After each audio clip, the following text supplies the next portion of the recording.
আমি শোভন দাশগুপ্ত, কলকাতা হাইকোর্টের আইনজীবী, মালদা কোর্টের আইনজীবী এবং সুপ্রিম কোর্টের আইনজীবী। আমি দার্জিলিং ঘুরতে এসেছিলাম, মিরিক ঘুরতে এসেছিলাম, নেপাল ঘুরতে এসেছিলাম এবং গঙ্গা মাইয়াতে এলাম। এর আগেও গঙ্গা মাইয়াতে এসেছিলাম।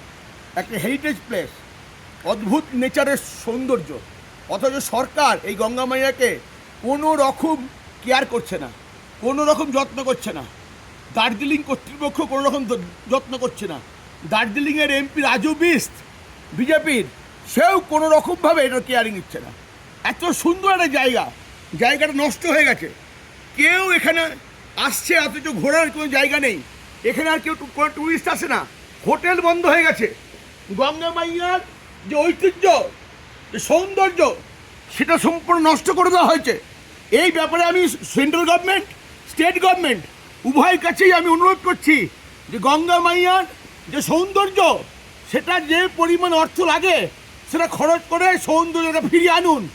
এটা দার্জিলিংয়ের হেরিটেজ, পশ্চিমবঙ্গের হেরিটেজ, নেচার্স অসাধারণ মার্ভেলাস স্পট, অথচ সরকার উদাসীন।